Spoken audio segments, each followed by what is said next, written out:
Selamat datang kembali di pembahasan mendalam kita. Kali ini kita mau fokus nih ke satu bab spesifik dari sumber kita, yaitu bab 8. Judulnya cukup bikin penasaran, Jaring-Jaring dan Dunia Baru. Oke, jadi misi kita sekarang, kita mau coba bongkar bareng-bareng. Gimana sih keyakinan, sikap, bahkan perasaan kita itu ya punya tempat di otak kita. Dan yang lebih penting lagi, gimana tempat itu bisa katakanlah direnovasi atau malah dibangun ulang. Ini nyambung banget sama diskusi kita sebelumnya kan? Kalau dulu kita lihatnya lebih dari luar ya, sisi sosial, sejarah gitu. Nah, sekarang kita coba ngintip ke dalam tengkorak kita, ke dasar neurologisnya. Ingatnya, di awal buku kan ada metafora bagus tuh. Pikiran kita itu katanya lebih mirip tanah liat ya, bisa dibentuk. Bukan kayak berlian yang kaku. Nah, bab ini tuh ngasih kita semacam, blueprint biologisnya lah. Kenapa bisa begitu? Konsep utamanya yang bakal sering kita sebut itu jaring-jaring kognitif atau cobweb. Ini bakal jadi kunci kita buat memahami koneksi-koneksi di kepala kita. Siap ya kita bongkar ini? Siap. Tepat sekali. Bab ini tuh kayak jembatan penting banget loh. Jadi dia nyambungin apa yang kita lihat sehari-hari, misalnya gimana orang bisa berubah pikiran karena katakanlah persuasi atau bahkan cuci otak gitu, Iya, iya. dengan apa yang sebenarnya terjadi di level sel saraf di dalam kepala kita. Jadi kita geser nih, dari cuma deskripsi perilaku ke mekanisme biologisnya. Ini penting banget buat ngerti gimana perubahan itu bisa terjadi secara fisik. Oke, kita mulai dari metafora cobweb ini ya. Kenapa sih pakainya web atau jaring-jaring? Soalnya, ini bukan cuma sekedar daftar keyakinan yang kepisah-pisah gitu aja. Metafora ini menekankan adanya jaringan hubungan yang, rumit, saling terkait, antara apa yang Anda yakini, apa yang Anda rasakan, dan gimana Anda bersikap. Coba bayangin aja kayak ekosistem gagasan di otak Anda. Satu hal ngaruh ke yang lain. Oke, jadi kalau saya coba sederhanain ya, cobweb ini tuh kayak peta jalan gitu ya di otak kita. Bisa dibilang gitu. Dibentuk dari jalur-jalur saras yang nyambung satu sama lain. Makin sering kita mikirin sesuatu atau ngalamin hal yang nguatin keyakinan itu, jalurnya jadi makin lebar dan mulus gitu ya. Kayak jalan setapak kalau sering dilewatin kan lama-lama jadi jalan gede. Persis. Pengalaman kita, pikiran kita, itu secara fisik beneran ngukir landscape di otak. Dan peta ini, menariknya, terus berubah. Betul. Dan peta ini atau cobweb ini, dia punya karakteristik khas yang nentuin cara kerjanya. Yang pertama itu kepadatan atau density. Kepadatan. Maksudnya, Coba bayangin area di otak Anda yang nyambung sama keahlian kerja Anda deh. Kemungkinan besar area itu padat banget. Penuh sama keyakinan, fakta, pengalaman yang saling terkait erat. Kayak kota metropolitan lah, rame banget. oke. Sebaliknya, area buat topik yang jarang Anda pikirin, mungkin kayak contoh di buku soal belut listrik itu ya. Nah, itu renggang. Cuma sedikit koneksinya. Kayak desa terpencil gitu. Ah, oke. Jadi ada area kota, ada area desa di kepala kita. Terus, apa pentingnya beda kepadatan ini? Penting banget. Ini mentuin gimana informasi baru diproses nantinya. Di area kota yang padat, kalau ada satu info baru masuk, mungkin cuma bikin penyesuaian kecil aja di banyak bangunan yang udah ada. Dampaknya nyebar gitu. Tapi di area desa yang renggang, kalau ada satu info baru yang signifikan, itu bisa mubah seluruh lanskapnya secara drastis. Kayak tiba-tiba ada pabrik gede dibangun di tengah desa. Perubahannya kerasa banget kan di struktur yang udah ada? Oke, masuk akal. Terus selain kepadatan, ada kekuatan, strength. Ini kedengarannya mirip, tapi apa bedanya sama kepadatan tadi? Kekuatan itu lebih nunjuk ke seberapa mapan dan seberapa sering jalur-jalur di cobweb itu dipakai. Cobweb yang kuat itu ibaratnya jalan tol yang udah kokoh banget, mewakili keyakinan atau skill yang udah mendarah daging, sering dipraktekin. Akibatnya apa tuh kalau kuat? Akibatnya, cobweb ini jadi lebih tahan sama perubahan. Kalau ada info baru yang bertentangan, dia cenderung nolak atau ngabaikan. Nah, di buku ini disebutnya realitas tunduk pada keyakinan. Wah, Sebaliknya, kalau cobwebnya lemah, dia lebih fleksibel, lebih gampang dibentuk ulang sama data baru. Kalau ini, jadinya keyakinan tunduk pada realitas. ini menarik banget ya. Jadi ironisnya nih, keyakinan kita yang paling kuat, yang rasanya paling benar dan nggak tergoyahkan, mungkin justru itu yang paling buta sama realitas baru. Bisa jadi. Mahan soal keterbukaan. Coba deh Anda pikirin sejenak, area mana dalam hidup Anda yang cobwebnya padat dan kuat? Mungkin kerjaan Anda. Terus mana yang renggang dan lemah? Mungkin hobi baru yang baru aja dicoba. Refleksi yang bagus itu. Dan ini nyambung ke karakteristik ketiga, kelancaran atau otomatisasi, smoothness automatization. Ini soal efisiensi. Efisiensi. Ya, kayak air ngikis batu aja. Makin sering jalur saraf dipakai, makin gampang dan makin cepat sinyal lewat situ. Ini dasar biologisnya gimana kita belajar skill sampai jadi otomatis. Nyetir mobil, ngetik, main musik. Awalnya kan fokus banget tuh, lama-lama jadi kayak autopilot. Oh iya ya. Nah, cobweb yang kuat dan sering dipakai, itu ngirim sinyalnya lebih cepat dan efisien. Berarti makin ahli kita soal sesuatu, makin licin gitu ya jalur sarafnya. Masuk akal. Ya. Terus yang terakhir, bentuk atau kerumitan, shape intricacy. Ini tentang apa? Ini soal kompleksitas representasinya. Jadi buat ngerti konsep yang rumit, berlapis-lapis, kayak teori relativitas atau politik internasional yang banyak nuansa, ya kita butuh cobweb dengan struktur yang kompleks juga. Banyak cabang, banyak koneksi. Oke. Sebaliknya, keyakinan yang lebih simpel, dan seringnya ini keyakinan abstrak kayak stereotip, slogan, atau generalisasi, itu struktur cobwebnya lebih sederhana. Nah, ini dia nih. Ini ngejelasin banget kenapa slogan kampanye yang super simple atau stereotip negatif yang kasar gitu bisa nempel banget ya dan kuat banget di kepala banyak orang. Betul. Karena strukturnya di otak itu simple, gampang diakses meskipun mungkin salah banget. Misalnya keyakinan abstrak, semua politisi korup, itu kan cobwebnya jauh lebih simple dan jadi lebih gampang dipertahanin daripada coba ngertiin sistem politik yang rumit dengan segala nuansanya. Tepat. Ini ngingetin saya sama contoh propaganda BNP, British National Party, yang disebut di bab ini. Mereka kan efektif banget pakai pesan-pesan simple, emosional, hitam putih gitu. Tepat sekali. Kesederhanaan struktur cobweb itu bisa jadi kekuatannya justru. Dalam hal dia bertahan lama, walaupun isinya mungkin dangkal atau salah. Nah, sekarang kita udah ngerti karakteristiknya, pertanyaan besarnya kan, gimana cobweb ini berubah? Atau, yang mungkin lebih sering terjadi, gimana dia nolak perubahan? Prinsip dasarnya itu efisiensi energi. Otak kita itu cenderung agak males. Dia lebih seneng pakai jalur yang udah ada aja. Yang paling kuat, paling lancar. Kayak air lah, selalu nyari jalan turun yang paling gampang. Jadi, informasi baru yang masuk itu, secara default, bakal diarahin lewat cobweb yang udah ada. Tapi gimana kalau info barunya itu benar-benar nggak cocok sama peta jalan yang udah ada? Misalnya ada bukti kuat muncul tentang keyakinan politik yang udah kita pegang teguh banget. Di sini efek luapan, overspill effect, yang dibahas itu muncul kan? Apa yang terjadi tuh? Benar.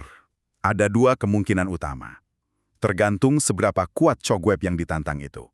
Pertama, kalau cobweb yang relatif lemah, misalnya keyakinan Anda soal diet baru yang baru aja dicoba, kemungkinan besar dia bakal menyesuaikan diri. Oh, oke. Info baru, misalnya hasil studi ilmiah yang bilang diet itu gak efektif, bakal ngubah struktur cobweb itu. Realitas baru ngubah keyakinan. Gitu. Oke. Terus kalau kuat? Nah, ini dia. Kalau cobwebnya kuat banget, misalnya keyakinan fundamental soal agama, identitas kelompok, atau pandangan dunia yang udah lama dipegang, mekanisme pertahanannya bakal aktif. Cobweb yang kuat ini bakal nolak informasi baru itu. Nolak itu maksudnya gimana? Cuma diabaikan gitu aja? Bisa lebih canggih dari itu. Otak kita tuh punya trik buat ngelindungin cobweb yang kuat. Dia bisa, secara nggak sadar ya, memodifikasi persepsi kita soal info baru itu. Biar kelihatan nggak relevan, atau cacat, atau malah jadi bukti penguat keyakinan kita yang lama. Wah, bisa gitu ya? Bisa. Atau, kasus yang lebih ekstrim, otak bisa ngebentuk cobweb baru yang terpisah, tujuannya cuma buat ngejelasin kenapa sih info baru yang ganggu ini salah atau nggak berlaku buat kita.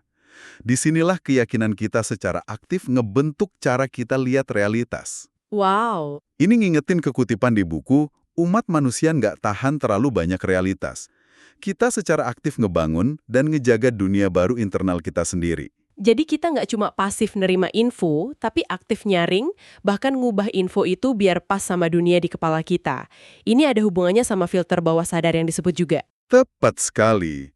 Cogweb yang HD itu nggak cuma proses info setelah masuk, tapi juga jadi semacam filter di gerbang masuknya, bahkan sebelum kita sadar. Ada kayak penjaga gerbang bawah sadar gitu di otak kita, filter subkortikal namanya. Fungsinya apa tuh? Dia secara otomatis milih informasi mana yang dianggap layak buat diperhatiin lebih lanjut. Berdasarkan apa? Ya, berdasarkan apa yang udah kita yakini sebagai penting atau benar. Jadi, apa yang Anda yakini secara fundamental, itu ngaruh banget ke apa yang Anda perhatikan di dunia luar. Dan ini jadi kayak lingkaran setan ya. Lingkaran yang nguatin diri sendiri. Soalnya keyakinan itu terus ngedorong perilaku kita juga.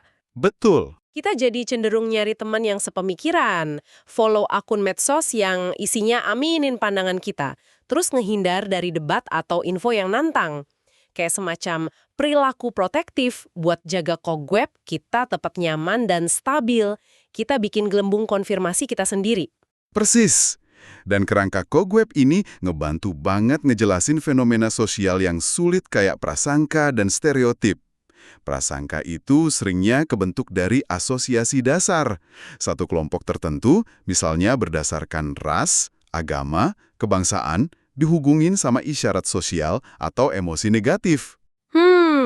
Kalau pemicu asosiasinya kuat dan emosional, misalnya pengalaman pribadi yang jelek banget sama anggota kelompok itu, prasangka yang kebentuk cenderung disadari. Orang itu tahu dia nggak suka kelompok X gara-gara kejadian Y. Tapi ada juga kan yang nggak disadari, yang katanya lebih bahaya. Betul sekali. Nah, ini dia.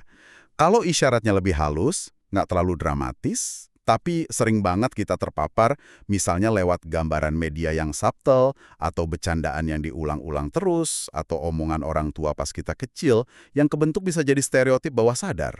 Wah, Cogweb ini kebentuk tanpa kita sadari sepenuhnya. Orangnya mungkin tulus bilang saya nggak punya prasangka, tapi perilakunya, misalnya kalau dites asosiasi implisit, nunjukin bias. Nah, ini jauh lebih susah diubah. Kenapa? Ya karena targetnya itu sesuatu yang nggak disadari sama pemiliknya. Cogweb stereotip ini bisa kuat banget loh, meskipun ngumpet di bawah sadar. ini mengerikan tapi sekaligus mencerahkan ya. Terus gimana? Ini nyambungnya sama konsep gagasan etereal yang dibahas di bab sebelumnya. Gagasan yang abstrak, ambigu, emosional banget, kayak ideologi atau keyakinan dogmatis tertentu. Gimana struktur cogwebnya? Nah, ini koneksi yang penting banget. Ciri khas Cogweb buat gagasan etereal tuh gini, koneksi ke dunia luar, ke fakta objektif yang bisa dicek, itu biasanya sedikit banget, atau bahkan nggak ada sama sekali. Jalur ke realitas eksternal itu tipis banget, atau malah putus. Tapi, koneksi ke sinyal internal, terutama emosi, rasa memiliki, identitas kelompok, harapan ketakutan, itu justru kuat banget dan tebel. jadi ini penjelasan neurologisnya kenapa argumen pakai fakta seringkali mental dan gak mempan ngadepin keyakinan tipe ini. Kekuatannya bukan dari bukti luar, tapi dari rasa bener di dalam gitu ya. Tepat sekali. Ingat nggak kutipan dari Tertullian yang dikutip buku? Certum est quia impossible. Ini pasti benar, justru karena ini mustahil secara rasional. Kekuatan keyakinan ini sumbernya dari validasi internal, emosi, identitas, bukan validasi eksternal. Fakta, logika. Oke. Ini ngejelasin kenapa gagasan kayak gini bisa menarik banget, bisa ngasih kepastian di dunia yang serba nggak pasti. Tapi sekaligus, yaitu, bahaya banget kalau dimanipulasi. Para demagog, pemimpin kultus, itu jago banget ngebangun dan nguatin cogweb eterial macam ini. Penulis buku ini kemudian masuk ke perdebatan yang agak sensitif ya, kayak sains versus agama. Dia ngebandingin pandangan tokoh kayak Dawkins atau Blackmore sama pandangannya sendiri. Poin penting penulis itu sebenarnya bukan nyerang agama atau ateisme per se. Terus apa? Bahayanya itu, menurut penulis, gak terletak di isi spesifik keyakinannya. Apa percaya Tuhan A atau ideologi sekular B. Tapi lebih ke struktur cogwebnya itu sendiri.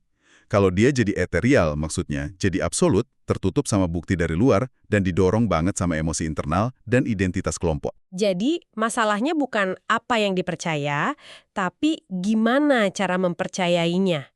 Apakah keyakinan itu masih mau terbuka sama bukti baru, atau udah tertutup rapat? Persis. Penulisnya ngasih contoh ideologi-ideologi non-religius yang dalam sejarah terbukti mematikan banget. Stalinisme, Maoisme, Khmer Merah, semuanya beroperasi pakai cogweb ethereal yang kuat. keyakinan absolut pada ideologi, penolakan brutal terhadap realitas atau pandangan beda, dan pembenaran kekerasan atas nama kebenaran ideologis itu. Iya, ya. Ini nguatin argumen bahwa struktur dogmatis itulah yang bahaya, apapun label isinya. Dan ada peringatan penting lain. Jangan sampai kita jadiin sains itu sendiri sebagai dewa baru yang kaku dan dogmatis. Ada resiko yang disebut penulis itu scientism. Scientism. Apa itu? Itu pada dasarnya kayak bentuk diskriminasi atau arogansi baru, bukan berdasarkan ras atau kelas, tapi berdasarkan status mental atau keyakinan ilmiah yang dianggap lebih hebat. Jadi kita mandang rendah orang lain cuma karena keyakinan mereka dianggap nggak ilmiah atau irasional. Ini bisa jadi bentuk dogmatisme baru juga. Perlu kerendahan hati intelektual lah. Wah, ini kompleks banget ya jadinya. Dan tentunya nggak semua orang sama kan soal kaku atau lenturnya cobweb mereka ini. Ada perbedaan individual yang gede kan? Konsep dogmatisme dari Rockage itu dibahas di sini. Benar banget. Milton Rockage itu ngenalin adanya spektrum dogmatisme. Di satu ujung, ada individu dengan dogmatisme tinggi. Cirinya apa? Mereka cenderung nolak ide baru, sering cemas soal masa depan yang nggak pasti, nggak nyaman sama ambiguitas, maunya jawaban hitam putih aja. Dan cara mikirnya cenderung lebih konkret. Menariknya apa? Menariknya, orang kayak gini tuh bisa kelihatan karismatik banget loh buat sebagian orang. Karena dia mancarin kepastian dan keyakinan kuat di dunia yang penuh keraguan. Contoh di buku itu, Uskup Hans Barker yang tahan banget sama cuci otak brutal karena struktur keyakinan dogmatisnya yang saking kokohnya. Oke, itu satu ujung. Terus ujung lainnya? Di ujung lain, ada individu dengan dogmatisme rendah. Mereka ini cenderung lebih kreatif, lebih terbuka sama pengalaman dan gagasan baru, lebih fleksibel mikirnya, dan lebih toleran sama ambiguitas. Tapi, ya sisi lainnya, keterbukaan ini juga bikin mereka mungkin lebih gampang dipengaruhi atau dibujuk. Kalaupun mereka kelihatan karismatik, biasanya bukan karena kepastian mutlak, tapi karena ide-ide mereka yang original atau kemampuan mereka lihat dari banyak sudut pandang. Jadi nggak ada yang lebih baik secara mutlak ya? Tergantung banget sama konteksnya. Tepat sekali. Penulisnya ngutip penyair W.B. Yeats yang bilang, bagus banget ini. Yang terbaik kekurangan semua keyakinan, sementara yang terburuk penuh dengan intensitas, penuh gairah. Dalam ya? Iya. Orang yang dogmatis banget mungkin jelek buat tim inovasi, tapi bisa jadi pemimpin efektif pas krisis yang butuh keputusan cepat dan tegas. Sebaliknya, orang yang terlalu terbuka mungkin susah ngambil sikat atau mimpin dengan arah yang jelas. Konteks itu penting banget. Penulis bahkan spekulasi soal kemungkinan adanya dasar genetik yang ngaruh ke seberapa kuat atau fleksibel kecenderungan keyakinan seseorang. Dan ini, wah, buka pertanyaan etis yang cukup bikin resah soal masa depan ya. Maksudnya? Coba bayangin kalau nanti suatu saat ada pil untuk fundamentalisme atau pil untuk keterbukaan pikiran yang bisa manipulasi tingkat dogmatisme orang. Ini kedengarannya kayak fiksi ilmiah, tapi kalau lihat kemajuan neuroscience dan farmakologi sekarang, mungkin nggak sejauh itu juga. Waduh, benar-benar sesuatu buat dipikirin itu. Oke deh, kita udah menjelajahi jaring-jaring kognitif ini cukup dalam ya. Kalau kita tarik benang merahnya, apa nih kesimpulan utama yang bisa kita pegang dari bab 8 ini? Jelas banget ya. Pikiran kita tuh bukan benda mati kayak berlian, tapi sistem cobweb yang dinamis, yang terus-menerus dibentuk ulang sama pengalaman, pikiran, dan terutama emosi kita. Struktur ini ngejelasin gimana kita belajar, kenapa kita bisa yakin banget sama sesuatu, bahkan tanpa bukti, dan kenapa ngubah pikiran diri sendiri atau orang lain bisa jadi kerjaan yang susahnya minta ampun. Betul. Jadi apa artinya semua ini buat Anda yang dengerin? Implikasinya gede banget menurut saya. Ngerti dasar neurologis ini itu ngasih kita kacamata baru buat nganalisis dunia pengaruh di sekitar kita. Mulai dari iklan yang coba nanamin asosiasi positif ke produk, sampai propaganda politik yang ngebangun cobweb ethereal soal kita versus mereka. Iya juga ya. Semuanya itu pada dasarnya ya usaha buat ngebentuk atau ngemodifikasi jaring-jaring di kepala kita. Kesadaran ini aja udah langkah pertama buat pertahanan diri yang lebih baik. Ini juga jadi fondasi penting buat ngerti strategi nguatin pemikiran kritis yang mungkin dibahas di bagian lain materi Anda. Kita perlu tahu cara kerja mesin pikiran kita biar bisa pakainya lebih bijak.